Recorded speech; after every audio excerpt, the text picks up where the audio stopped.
All right, welcome back to the Business Roundtable Podcast once again. I'm your host, David Carr of Steward Your Business, where I'm all about bringing people together to accomplish great things. We have another remarkable new guest on the podcast, Chris Felton. He's an author of Think and Grow You. He is got just a wealth of experience from being a financial services entrepreneur, best-selling author, speaker, personal development coach himself. And I'm super excited and honored to have you here, Chris, on the podcast. David, awesome to be here. Thanks for having me. Yes, absolutely.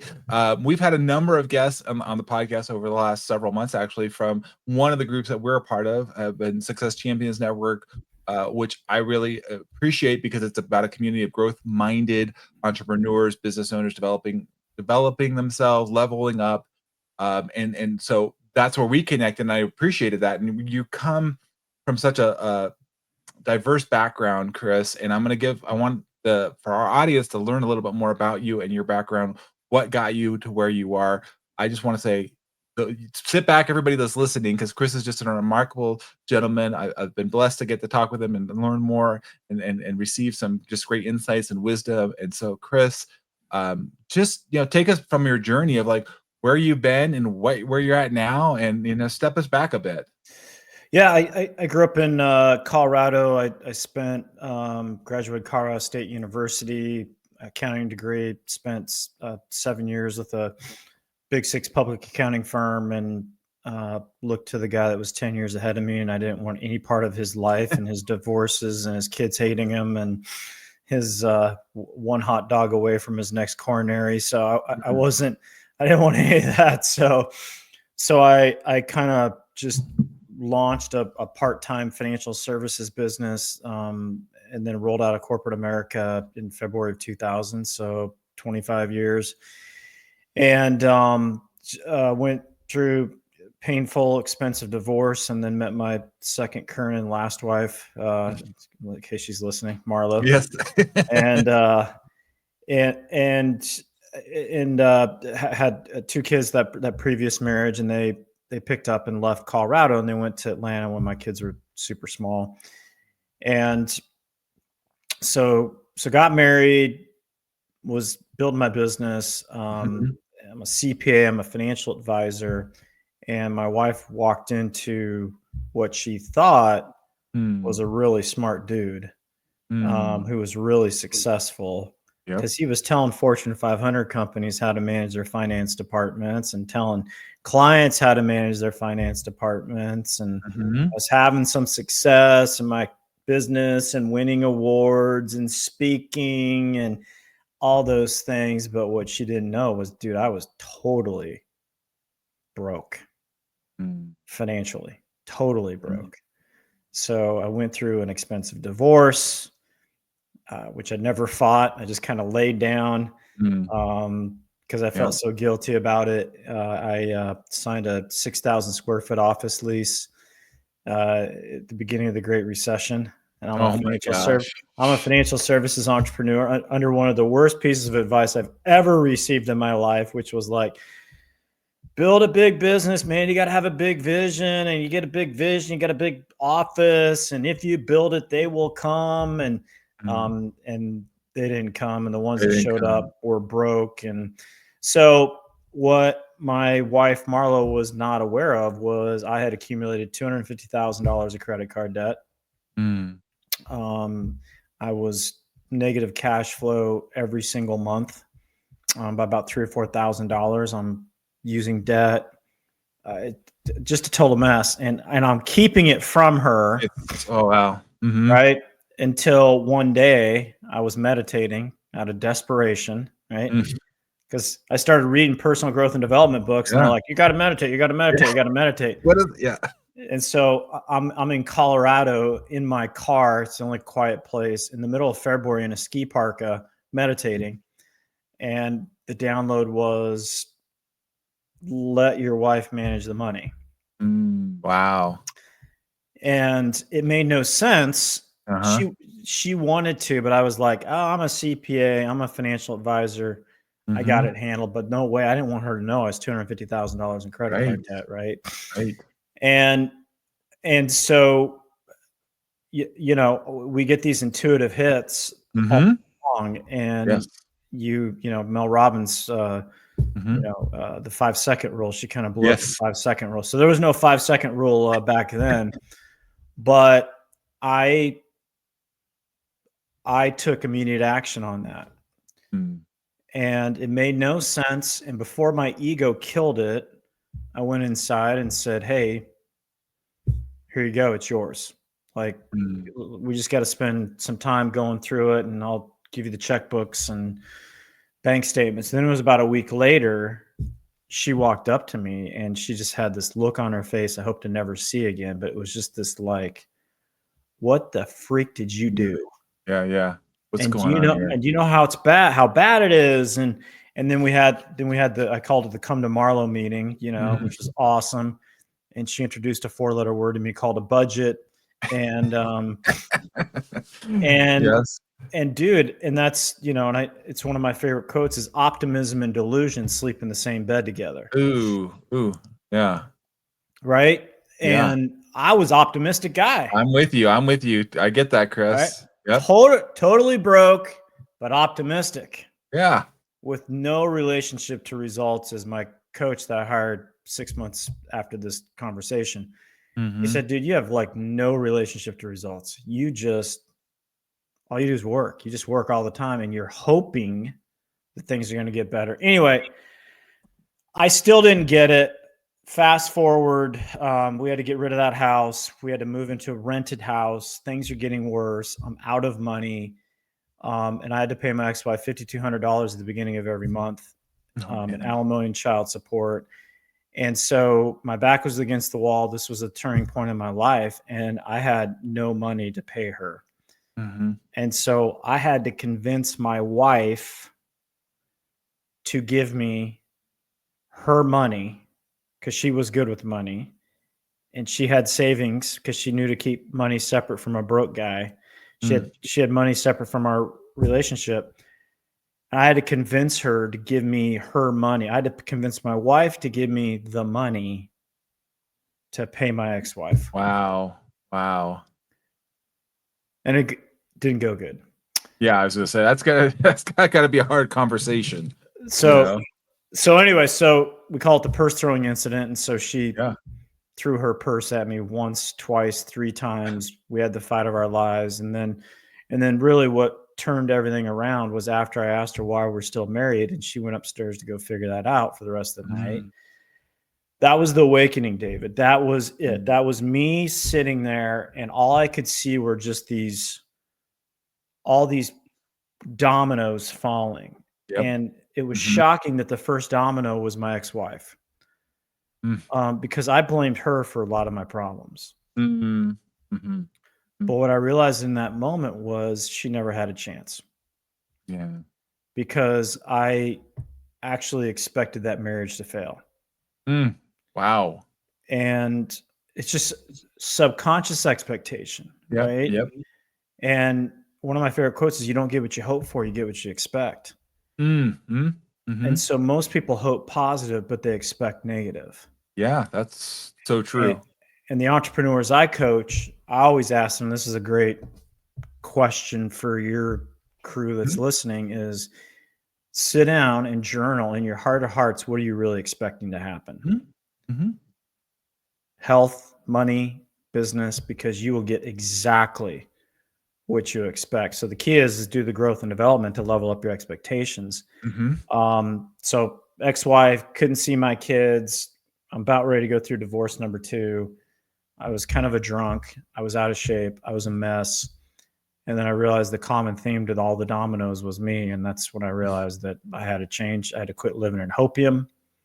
Yeah. Just hoping the outside world will change while we want to stay the same. And I call that rearranging the furniture on the deck of the Titanic.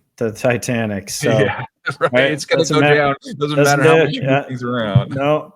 So, and that's the first time in my life I took 100% responsibility. And so the next day, Marla and I came together. She decided to keep me, which to her credit, nothing happens without her. And in her time of immense stress, it would have been so easy for her to exit, but she didn't. Wow. And she said, I'm keeping you. We're not getting divorced. we're not declaring bankruptcy. She's like, we have relationships with wealthy people. I'm going to go interview them. I'm going to see what they do, what they think. Our first book, Couples Money, came from that. And then she was like, what are you going to do, jackass? And I'm like, I'm going to figure out how this mindset thing keeps creating broke. So David, I got obsessed with mindset around money. How could a CPA and a financial advisor be broke? I wrote a LinkedIn article about a year ago. Why are there so many smart, talented, broke people in the United States today? We live in the richest country on the planet, and most people are freaking broke. So I got obsessed with remaking my whole belief system, and that's what I did. And I wasn't interested in changing. I was committed. And we had a jaw-dropping transformation, financially, spiritually, mentally, physically. It was pretty amazing. Chris, you've dropped so much here in just a short period of time. I hope people are recognizing this. I see similar parallels, Chris, in what you're talking about. I didn't get divorced myself I'm in my second marriage, but this is years ago. The stress of, like you said, in blaming, others. And one of the things that you just said that I think is really key is that you took ownership. If you're the problem, you can also be the solution, right? You can now change the story and the narrative. But if you're circumstantial and everybody else outside of you, like you said, you're just rearranging the chairs on the Titanic. The things are going to happen. We're a victim, then we can't do anything about it. Yeah, you're powerless. You're literally powerless for stuff. And I see this happen with some business owners or others I talk to, is they blame their team, they blame this, that, and the other thing. And there's elements of truth there. I'm not saying they're completely delusion, but that's where they stop. It's like, well, that's blaming. Like, what are you doing? Where are you taking? And what I hear you saying, Chris, is you took radical accountability. You're looking at yourself and you're going all in. I'm not just interested. I'm committed. I'm gonna figure this thing out. I'm going all in. And that's why I love having folks like you on the podcast, because I want others to hear from those that have gone through this and come out. And we're going to get to the other side of where you're at today and the success that you're seeing. But it took time, it took energy, it took this intense focus to move from this delusion, like you said, hopium. And I feel like a lot of us have that, this hope. I've been there too, and I have to pull myself out of that, of like, what are the actual results, and what are even, like you said, what is your true desire? What is your be really clear. I find a lot of people aren't even clear on what they really even want, and so there's this idea of maybe being getting stuck, which I want to kind of lead into, is like where entrepreneurs get stuck, or they're feeling like kind of they're sabotaging themselves. And one concept you and I talked about before we recorded this podcast was this idea of like a money thermostat, or how people kind of unconsciously cap their potential. And so I'd love you to just break that down a little bit of us. So the concept of, you bring up positive intelligence, and how can we move? So you've taken this place where you took radical accountability. You're like, okay, we got to figure this out. And you started to move in this new direction, Chris. And how can people start to think about identifying this and where they're getting stuck? Yeah, I mean, the root. So there's always the symptom, and then there's the root of things, right? And one of the things I want to do is I want to get to the root, and I hired a coach for 4.5 years who just changed my life, because he would say, hey, Chris, anytime my ego would get in the way, right? Because our ego's not our amigo, right? Yep. He's like, hey, buddy, based on results, how's your way working? Based on results, how's your way working? I hated that question, but he would always snap me out of it. And he said, and when he said, he's like, you have absolutely no relationship to actual results. And you and I talked when we did our one-on-one with one of my mentors, Steve Siebold, wrote a book called The 177 Mental Toughness Secrets of the World Class. It is unbelievable. He's interviewed over 1,300 self-made millionaires and billionaires. It's the longest running, largest study of that group ever. And he breaks it down. And there's 177 concepts, right? Yeah. And he always gets asked, are they written in any particular order? And he said, no, except for chapter 1. And chapter 1 is called Objective Reality. And it is the capacity to look at your results objectively. But most people don't want to look at their results. Absolutely. Because they don't want to feel bad about themselves. Mm-hmm. And to avoid feeling bad about themselves, they want to look at their results. And then the results get worse and they don't want to look at it. And they're right. And the whole ostrich approach to life, I was living that in spades. Oh, yeah. Right. And I was like, it wasn't like I was positive. Dude, I was working my ass off. Like I was working 80, 90 hours a week. And my coach is like, he's like, are you stupid? Like, what does it take you 80 to 90 hours to do? Yep. Like, what's wrong with you? Anyway, so getting back to your question, objective reality is the key. And world-class players, world-class performers have the ability to look at their results and own them, whether they're good or bad. And so that's what I had to do. And so when my wife laid out the bloody balance sheet and the debt and all that, I mean, dude, she'd done that exercise with me dozens of times, but I didn't want to look at it. Yeah. You're like, nope. I'm like, no, it's okay. It's my ex-wife's fault. Oh, it's the recession. I mean, I'm a financial services entrepreneur in the middle of the Great Recession. Yep. Going through a divorce. Oh, man. I mean, doesn't anybody at my pity party? Like, don't you want to buy into my BS?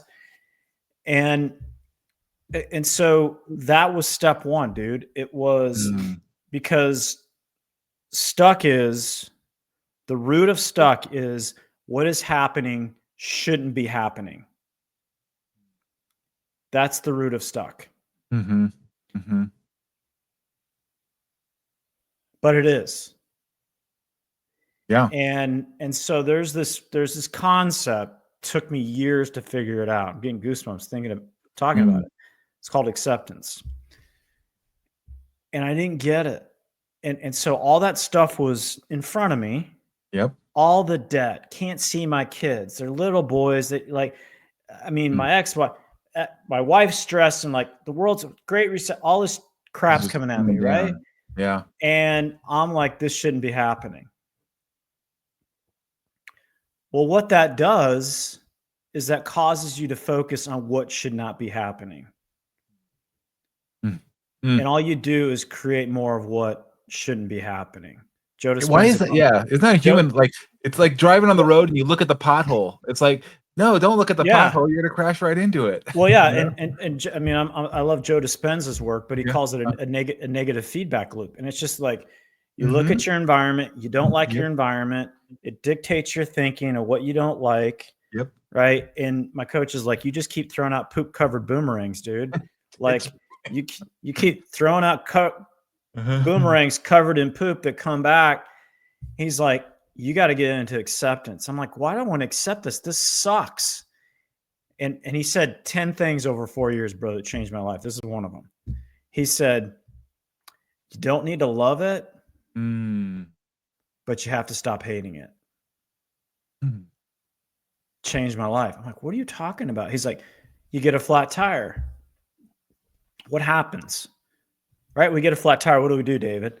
Yeah. Crap. Yeah. Why is it? My wife didn't fix it. Who didn't fix the pothole? Like whatever. And we're going through this this whole process of like, I shouldn't be here. Yep. Meanwhile, the flat tire's sitting there watching us go through these gymnastics of being pissed and angry about the situation. And it's just going, are you done? Right. It doesn't care. So acceptance is getting to the point where you are in acceptance to, I have a flat tire. And that was my coach. He's like, you have a flat tire. Accept it. The more you resist it, the more you feel guilty about it, the more you blame, you play victim or delusion, or it's going to get better. Like those are all forms of resistance, and what you resist will continue to freaking persist. Yes. 100%. And so finally, he's like, you have the flat tire. And then the only two relevant questions, Chris, and this is where he kept me for 4.5 years. What do you want? And what's the next thing you need to do? He's like, accept the flat tire. What do I want? I want to get back on the frickin' road. What's the next thing I need to do? I need to go get the frickin' jack, right? Because I was literally at base camp looking up at Mount Everest going, how am I going to scale that mountain in one step? It's not going to happen. So anyway, I'll shut up about this. I love this stuff. No, it's a great analogy. But so my wife, it's in my book. I call it the line in the sand moment. And I finally got the whole acceptance thing. I quit beating myself up. I forgave my ex-wife. I forgave myself. I forgave my circumstances, all that. You and I could do the whole show on forgiveness. Yes. But she put the bloody balance sheet. She put all this crap in front of me. We had a weekly meeting, and it usually ended in a bad spiral of my emotional, immaturity and all the victim and pissed off and guilt and all that stuff. And I just looked at it, David, and I looked at her and I said, we will never be back here again.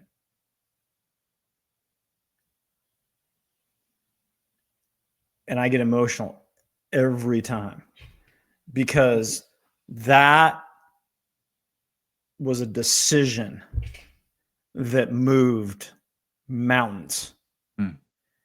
And I love talking to entrepreneurs when they crush stuff. I'm like, when was the point that you made the decision? And what were the conditions around that created that? And I'll never forget it, dude. I was just like, wow, we will never be back here again. I felt it in my bones. That was a decision. That was strong. And the $250,000 disappeared the next day. Hell no. It was a lot of work. It was a lot of focus. But then we got clear on what we wanted. And we spent a lot of time talking about it. We talked about why we wanted it. We had accountability meetings. And I still had the problems. I still had the challenges. Problems didn't go away. But I moved from desperation to determination. And I locked arms with my wife. And we were laser focused. And the dopamine hits you get in your brain. It's when you know you're on the right path. It's not when you actually scale the mountain. No, you just know you made that decision. You're ready to make the move, and it keeps you going. You've laid out a lot of great points here. I hope everybody's hearing this acceptance thing, because what you said earlier, I talk with a lot of men, Chris, in particular, in this area of not facing the facts and the reality of their life, like you're saying, because there's guilt and shame associated with it. But what I heard you say was, we're not going to stay here anymore, because that's who I was. That's where we were at. We're leaving that place. We're going beyond that. So when you made that decision, what I'm hearing you say is, when you made that decision, you're going there, and that dopamine hit is like, I'm not that person. That's who I was. That was a part of me. That will always be a part of me, but that doesn't define me. That doesn't determine who I am going to become. And I think that's the freedom, I think, comes from, you had a container with a coach, and you purposely put yourself in this space to unlock your brain, create a space to where you could move in this direction and say, what is it that I want? I love that question. What is it that you want? And what's the next step that you have? And having somebody, it's powerful that somebody come alongside you, do that. And and we're seeing firsthand the results years later, because you made that decision to take that step in this new direction. Yeah, I know. I mean, my coach and my wife, they were, you can't do this alone, but a lot of guys, they just retreat. And dude, that's a chapter in my book. Don't retreat. Like, that's just not good. Your ego's like, no, just pull back and, put this little bubble around you. And, you got all these distractions and phones and all this crap that can take you off, but it's not going to solve itself. But the coaching, and then just the clarity, and most importantly, the clarity, like, this is what we want, and developing those compelling emotional reasons why we want to do things. Because So the other thing he did, David, was he made it a little painful for me to stay where I was. Mm. Right. And so we don't like change. And so we will make a change if we have a compelling vision to move towards, Yes. or Yes. it's too painful to stay where we are. Yep. Because I was getting comfortable, sitting on my big pile of crap. Yep. Mm-hmm. Right. Yeah, absolutely. And then my coach said, "Hey, Chris, who pays the price for you insisting that you stay this way?" Dude, never connected that. Mm-hmm. Never connected the prices. Yeah. He's like, "Who pays the price?" Yeah. And I'm like, "Marlo." He's like, "You want her to keep paying that?" "No, man, I love her." "Okay. Who else? Who else pays the price?" "My kids." "Oh, do you not want to have a relationship with your kids? You want your kids to watch you lose? What do you think they'll turn into if their dad's a loser?" I mean, he just It's like boom. I mean, he knew when to hug and knew when to kick, and there was times Yeah. I needed kicking. But we spent time like connecting the price. He's like, what's the price being paid for you? Like, what's it going to look like when you're 75 Mm-hmm. and you didn't change? Yeah. And he got me to be more afraid of the fear of regret than the fear of, just whatever pain. That I only needed that once. And when he connected the prices that other people were paying, Yeah. I never made that connection. Yeah. So he got me to move. That is so powerful, Chris, because I do agree with you 100%. Talked about this, having a compelling vision of where do you want to go and what's the cost of continuing to do things. And I really, what you talked at the very top of the episode here was, there's being connection with your results and what's the outcome of your life, and to be really real about that. Is it getting you, like he's calling you out literally and saying, look, this is not getting you where you want to be. So, and I found a lot of people, Chris, have had some level of success, and then they also they stop and they're like, okay, but what is that costing you? What do you think about these things? We can't just put it. It's somebody has told me, it's nothing just stays just static. It's either increasing or decrease. Something is happening. Something is breaking down.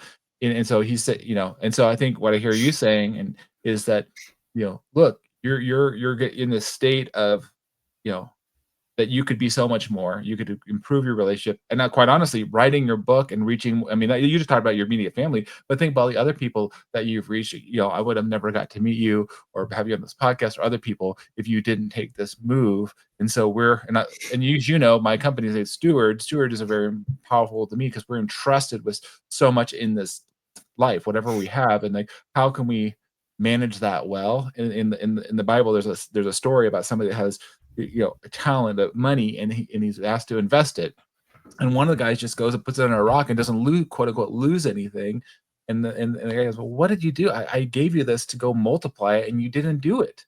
And I think all of us are called to be multipliers, whatever that looks like for all of us. It's different, but we're all, I believe, called we're invited to do that, to be a part of that. And I hear you say, Chris, and this is what your coach is saying, look, you have so much, Chris, and you're just holding it here. Let's be a benefit and reach more and be a blessing. I could say be blessed and be a blessing to others, Yeah. Well, yeah. And it's the beginning of my book. It's author Jeff Shore. One of my favorite quotes. He says, "A life spent seeking comfort results in an entirely uncomfortable existence." Mm. Mm. And that's it. And then in Siebold's 177, where, he's like, because everything he teaches is like, okay, here's a concept. Here's what the middle class thinks about it. Here's what the upper class thinks about it. And then here's what the world class thinks about it. And the world, the middle class is addicted to being comfortable. And the upper class is addicted to themselves. and possessions and status and crap and what you think of me and that. But there's this small subset called the world class, right? And his book's called 177 Mental Toughness Secrets of the World Class, not of the upper class, the world class. And the world class is all about becoming the best version of themselves and operating from love and abundance and service and giving. Yes. And so the middle class thinks they'll turn it into the upper class if they go to the next level, but they don't even know there's this world class level that exists. But that's most people are addicted to comfort. And there's just, if you are not continuing to grow, John Maxwell always says it's all uphill. It's all uphill, right? It's all uphill. And if you're not continuing to grow, there's no definition of comfort in nature. I'm looking outside my window at some plants and some trees. I mean, those plants are either growing or dying. There's no trees that are in comfort. So comfort is a man-made mind virus that is a massive freaking trap. You got to avoid it like the plague, and you got to be intentional about your growth and development. Right. And I think all of us, especially if you've attained any kind of level of success, sometimes like we take our foot off the gas, like you said, we and it's like, no, we're called to step in. And I think that's what I love about you, Chris, and this book and this concept of the Think and Grow You, to guide yourself in how you show up and create this outcome. And I know we're getting close to the podcast because I want to be able to we might have to have just another conversation. I love the idea of talking about forgiveness, some of the habits that we're doing. There's so many things, honestly, but it's finding these tools and what I call your operating system that works for you. You and I talked, meditation is one that we both do now and include as part of our world. But it's but whatever that tool is it helping you? Like you said, is it pushing you to grow? Is it stretching you? Because I find if we do that, then we will get to that world class. But it definitely, I think the world wants to pull us down or to say, hey, just stay here. Why are you pushing here? Because they feel uncomfortable with somebody trying to step up and because the mirror of them, that they're like, well, I'm not doing that. I'm not stretching. And I don't want, the reality of, like you said earlier at the beginning, I don't want to really look at that. But they have to when we're trying to step up a little bit, and they're saying like, well, that's something different. Chris is different. Why, it's convicting, and I feel like in a good way, though. Yeah. I mean, and it's and also work hard on not judging, right? Because we talk about the book Positive Intelligence, right? Judgment's public enemy number one. So whatever people want, it's do you like your results? And if you like your results, there's nothing else to talk about, right? But if you don't, then you got to do something about it. Yeah, absolutely.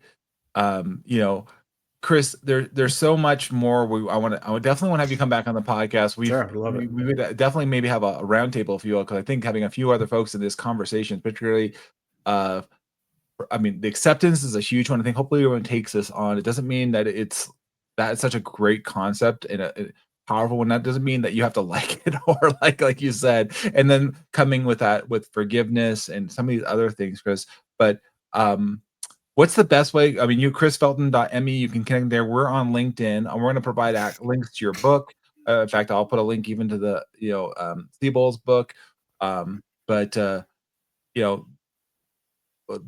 just a great pleasure to have you here on the podcast, Chris. And I just want to give you the opportunity as we're wrapping up, and we've covered a lot of great concepts here. Like, what kind of is your hey, if you heard nothing else or a key takeaway here on the podcast today, you would want to share with our listeners, parting words?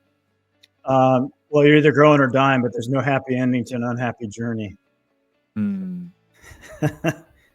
enjoy the ride, man. Yeah. Have fun. Have fun growing, because stress and misery is a choice. So yes, absolutely. We get to choose, right? We get the option to choose how we want to show up, and I'm grateful that you chose to be a part of the podcast, chose to connect with me. And I appreciate your friendship and collaboration here, Chris. Yeah, you're awesome, David. Thank you. Appreciate you. Yeah. Thank you guys for listening, being a part of the Business Roundtable podcast. Of course, we always appreciate you guys liking, subscribing, sharing with others, inviting others that want to be on as guests. We welcome that. We will be making sure Chris gets access to comments and feedback. Again, we'll be writing many resources here on our show notes. Thank you again for being a part of it, Chris. And thank you, listeners, for joining us again for this episode of the Business Roundtable.